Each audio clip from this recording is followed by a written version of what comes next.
everybody. My name is Rudy Romero. I'm a Mixac tribal member of the Sacred Water Canoe family. It's just two of us here today to sing a song. We're going to sing Walk-In Beauty for you guys. It's a song that James O. Coyote, our head man of our Sacred Canoe family, is made for his sister for her wedding. It's her song. And we'll go ahead and sing that for you now. We're going to go this way. Honor the water. Direction of our people.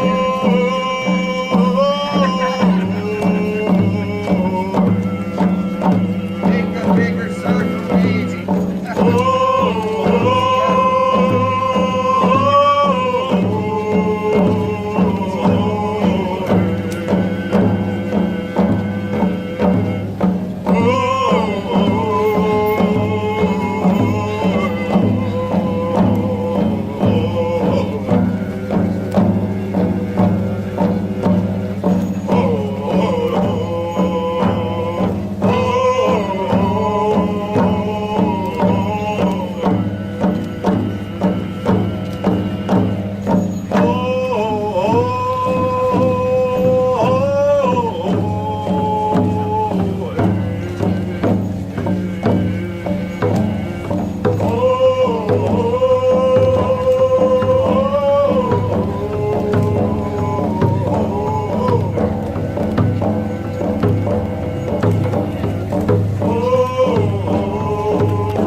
dancing. My name is Larry McGrady. I'm a member of the Sacred Water Canoe family. Everybody can come back and gather up again.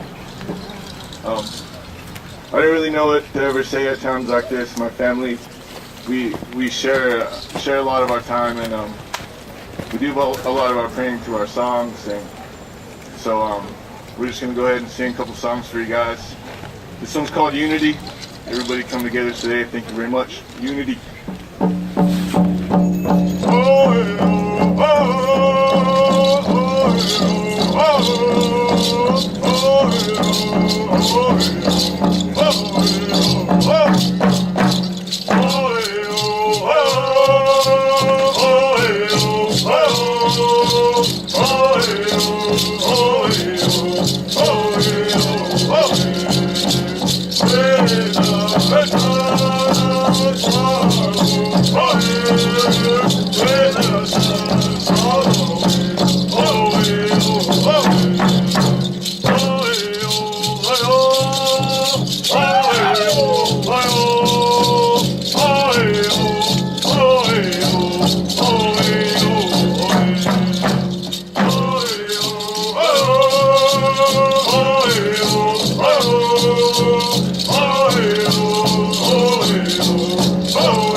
Unity. This one's called Clam Jam.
I'd like to apologize. That song is Coastal Healing from my cousin Francis James from Canada. And we'd like to sing one more for you. This one's called Moving Waters.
Hashkasiam, sacred water, your medicine here in this land. I'd like to invite Bill Moyer, the Backbone Campaign, here to share some words. They graced us with the Stjena, or Stjadado in this language here, Chief Seattle, Duwamish. That's the salmon people, the hard-working people. That's the translation in our language in Sinchothan and Saanich, where I'm from. They say Stjena. And Stjena means the hard-working people, because we understand that all things are people. These trees are people. The animals are people too. And so they created this sign and this very large salmon behind us. So, giving thanks for that Hashkasiam.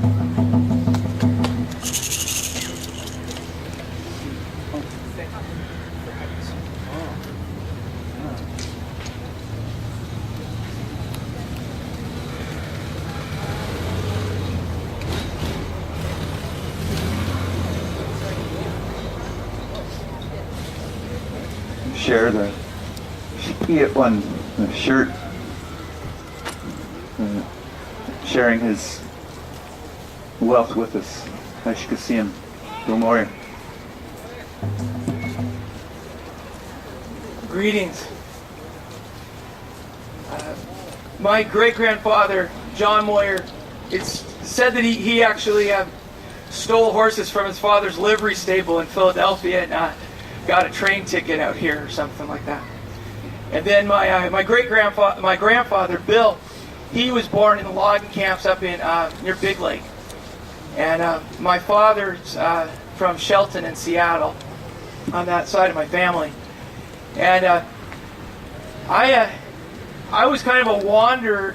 I guess I still am, because I was born on the Yakima.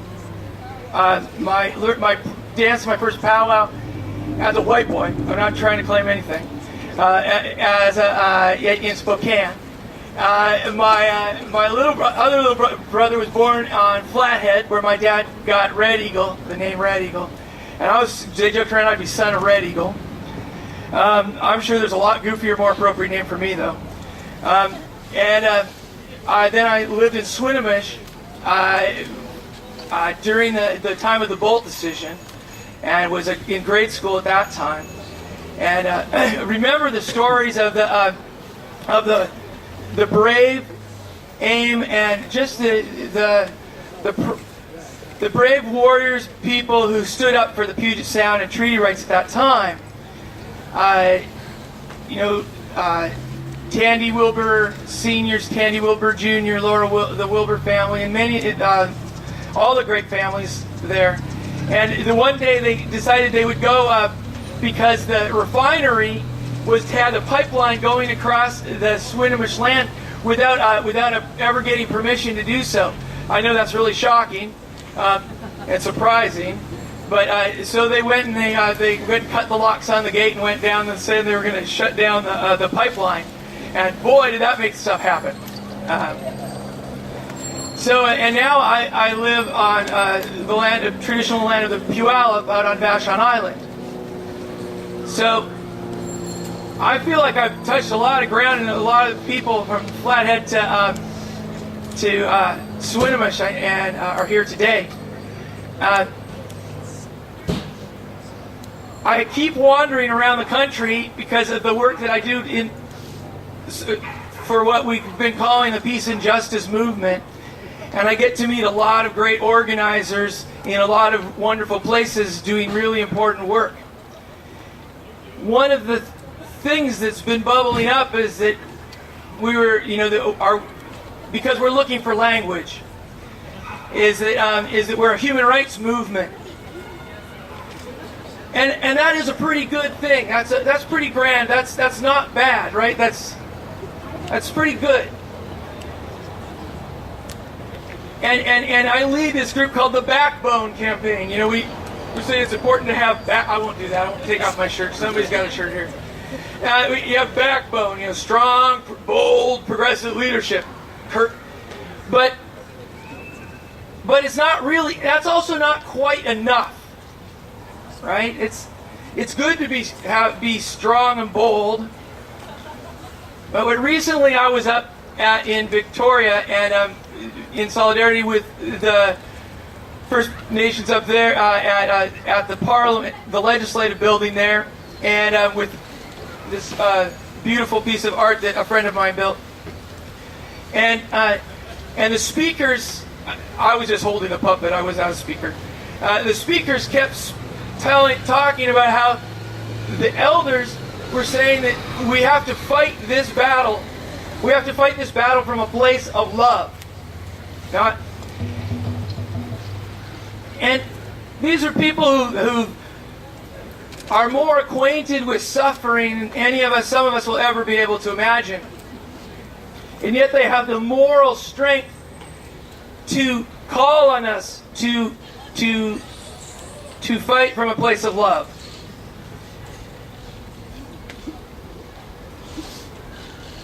We're not just a human rights movement.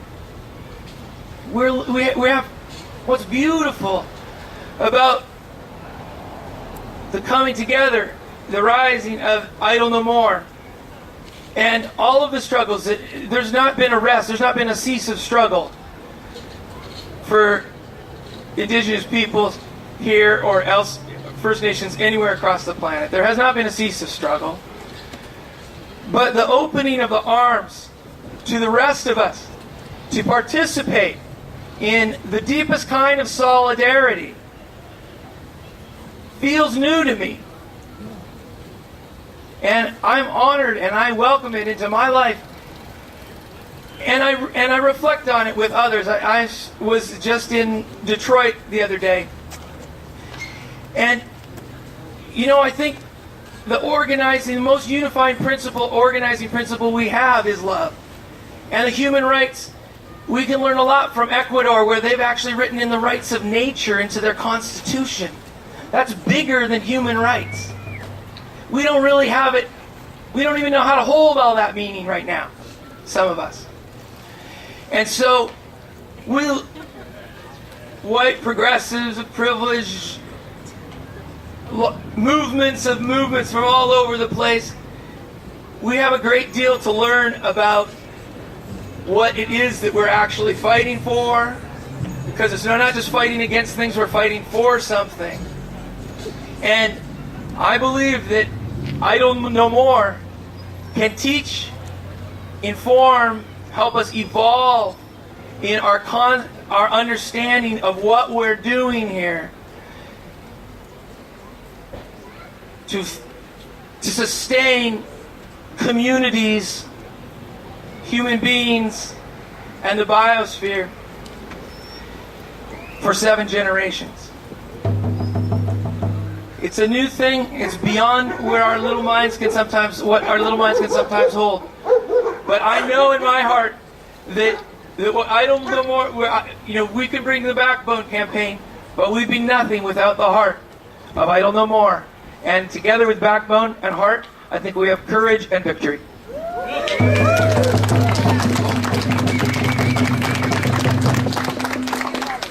You're our backbone and our heart. Aishkasiam Dumor, sharing your words and your organization, that we should all have a backbone and we should be able to stand up for our Mother Earth, stand up for our future generations, and have the courage to look into the future.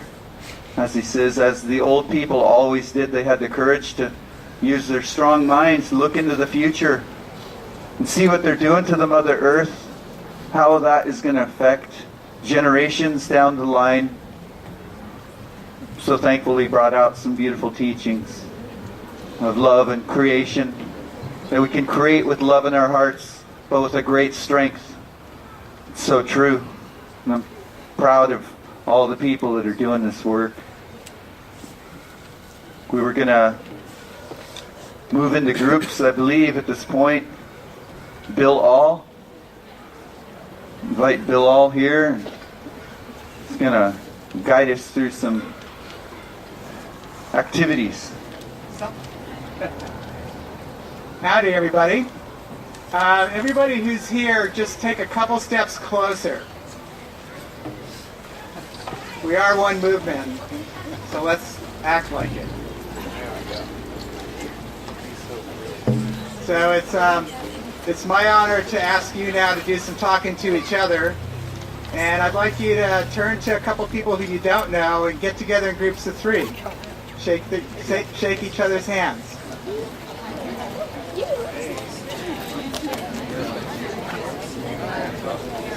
And so I got a couple questions for you. First question, what do you hold sacred? Talk to your neighbors about that. What do you hold sacred? And the second question is, what are you prepared to do now that we need you more? The Mother Earth is calling. And we'll call you back in about 10 minutes. But talk to each other and listen deeply.